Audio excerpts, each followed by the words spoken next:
Thanks for join Global Tutorial Bernard Simamora, SSI, SIP, SH, MH, MM. Subscribe, like, and share. Selamat mengikuti. Mata kuliah kepemimpinan. Topik ke-31 dari 50 topik. Peran penyampaian informasi.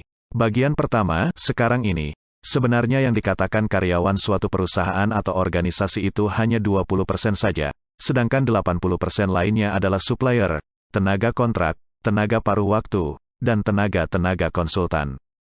Jadi, makin lama pengertian perusahaan menjadi suatu kumpulan orang-orang kontrak, bukan lagi suatu rumah masa depan para karyawan. Pada pertengahan tahun 1980-an Sun Microsystem, yang sekarang pabriknya tersebar di 27 negara dengan jumlah karyawan 14.000 orang mempersingkat komunikasi internal maupun eksternal melalui cara yang disebut paper-bound communication. Di bawah CEO Scott McNealy, perusahaan ini menjadi suatu paperless organization, di mana semua komunikasi dan transaksi dilakukan secara maya atau menggunakan telepon dan email. Dalam perkembangannya kemudian, setiap karyawan setiap hari mengirimkan 150 email dan menerima balasan sebanyak 452 email. Perkembangan ini mendorong Sun mengembangkan sistem email yang lebih canggih yang memungkinkan karyawan membuat daftar prioritas email. Perkembangan ini juga memunculkan budaya pesan yang lebih singkat, padat, dan hanya dikirimkan kepada yang perlu saja. Informasi merupakan jantung kualitas perusahaan atau organisasi, artinya walaupun produk dan layanan purna jual perusahaan itu bagus, tetapi jika komunikasi internal dan eksternalnya tidak bagus maka perusahaan itu tidak akan bertahan lama karena tidak akan dikenal masyarakat dan koordinasi di dalamnya buruk. Informasi, dalam bentuk apapun, jika tidak dapat diterima atau ditangkap oleh komunikan yang dituju secara cepat dapat berubah menjadi misinformasi atau bahkan disinformasi. Dalam perusahaan atau organisasi, orang yang bertanggung jawab atas lancar tidaknya arus komunikasi adalah pimpinan.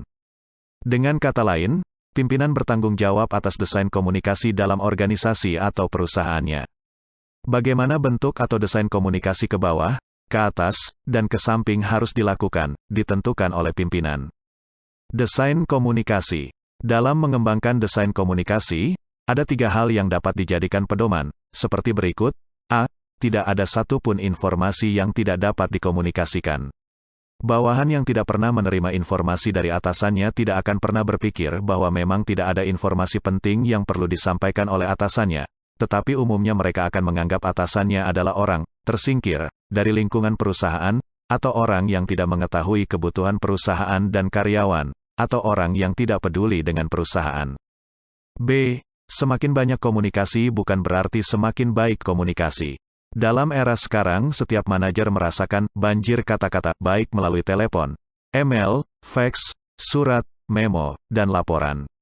Berbagai macam informasi atau komunikasi tersebut bagaimanapun juga membutuhkan waktu untuk mempelajarinya dan bahkan dapat menjadi sumber masalah jika informasi tersebut tidak akurat. Adalah tugas pimpinan untuk mengatur saluran-saluran informasi agar tidak membludak dan saling tumpang tindih. C. Data bukan informasi. Segala macam data atau fakta tidak selalu merupakan informasi, kecuali jika data tersebut betul-betul menginformasikan fakta.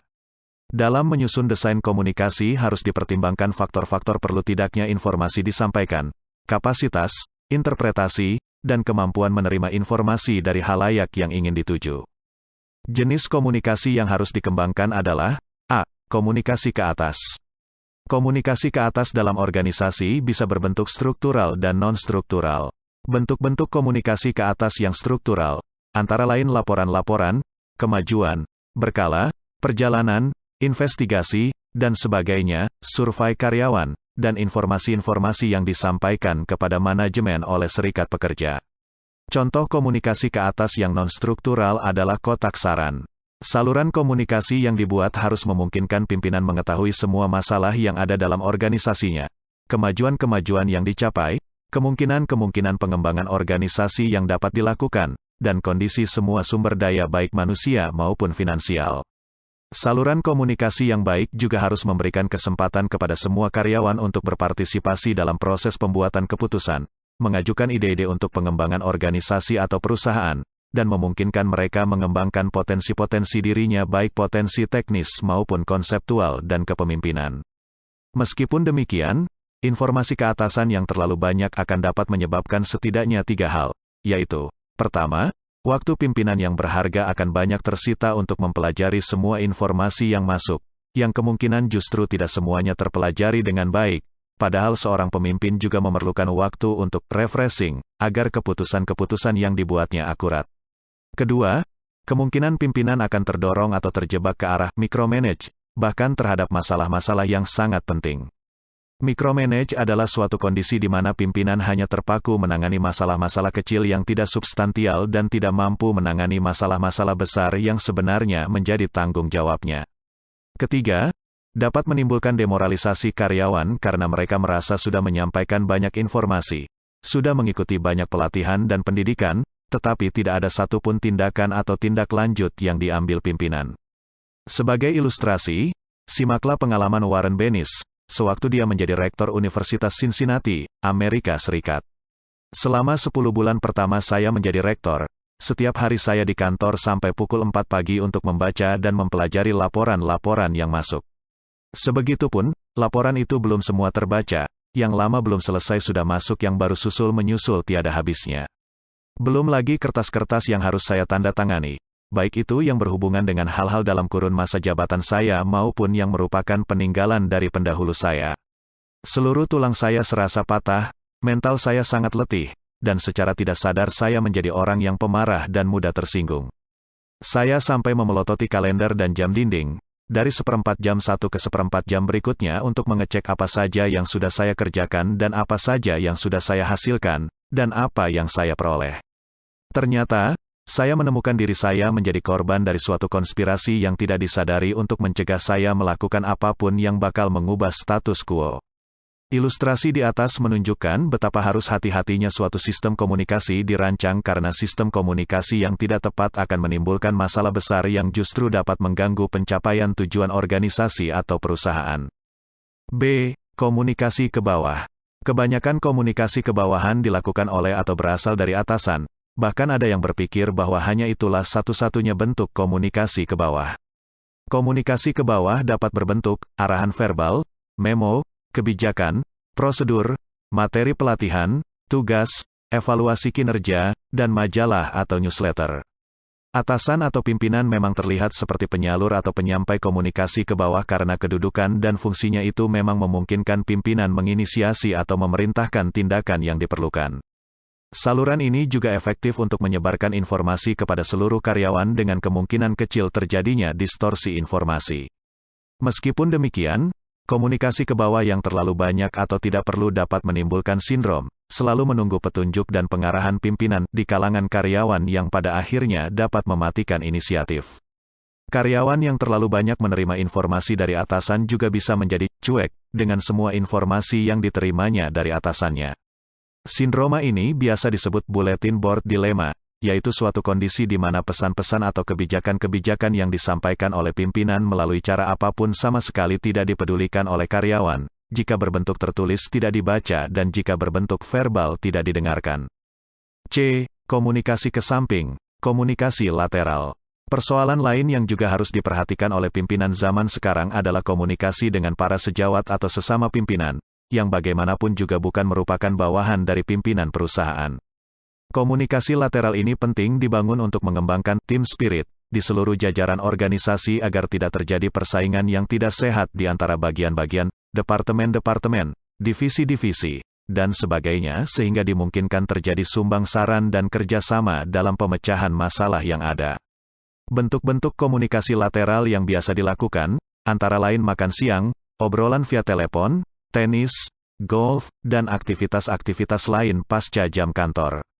Meskipun demikian, komunikasi lateral yang tidak terkontrol dapat mengakibatkan terbuangnya waktu kerja karyawan karena banyak dipakai untuk melakukan komunikasi lateral dan kemungkinan terjadi tambahan atau pengurangan informasi sebagai akibat wajar dari proses komunikasi berantai. Tidak semua informasi dapat dikomunikasikan secara lateral. Informasi yang berkategori rahasia atau sangat rahasia tidak semestinya dikomunikasikan secara sembarangan dalam bentuk komunikasi lateral. Misalnya, informasi tentang gaji seseorang, anggaran unit atau divisi, dan semacamnya adalah contoh informasi yang masuk kategori rahasia, agar tidak mengganggu ketenangan kerja. Monitoring. Informasi yang disebarkan harus secara terus-menerus dimonitor. Monitoring ini dimaksudkan bukan hanya untuk mengetahui pengaruhnya secara internal, tetapi juga pengaruhnya terhadap lingkungan eksternal. Pimpinan tidak dapat melakukan monitoring secara asal-asalan atau hanya mengandalkan pandangan atau pendengaran sekilas saja, karena hasil monitoring yang diperoleh tidak akan menggambarkan atau menginformasikan apa-apa. Monitoring harus dirancang secara efektif dan sistematik. Seluruh proses dan prosedur yang dilakukan harus diintegrasikan ke dalam sistem yang sudah ada dalam organisasi dengan didasarkan pada asumsi-asumsi yang cermat dan cerdas. Monitoring yang kurang cermat dan tidak akurat akan memberikan dampak yang serius kepada organisasi atau perusahaan. Dampak yang berbahaya terutama akan terjadi jika moral pekerja atau karyawan rendah, kondisi pasar berubah, pelaksanaan proyek terlambat, biaya proyek membengkak, konsumen merasa dikecewakan. Jika ini terjadi, maka seorang pemimpin yang baik harus segera mengambil tindakan cepat agar tidak terjadi kerugian berkepanjangan. Berikut cara-cara yang dapat dilakukan untuk melakukan monitoring internal, seperti berikut. A. Lakukan pertemuan-pertemuan berkala untuk mengetahui perkembangan pekerjaan dan pelaksanaan pekerjaan, mengetahui masalah-masalah yang menjadi hambatan, dan mengumpulkan informasi serta aspirasi karyawan. Pertemuan-pertemuan ini tidak selalu harus formal. Pertemuan informal dalam bentuk, misalnya makan siang bersama karyawan, kunjungan ke rumah-rumah karyawan, dan semacamnya juga dapat dimanfaatkan. Dalam beberapa kasus, pertemuan informal selain dapat menjaring informasi yang diperlukan juga dapat menumbuhkan keakraban dan perasaan diperhatikan pada diri karyawan dan secara bertahap akan dapat menumbuhkan perasaan menjadi bagian dari perusahaan, atau sense of belonging. B.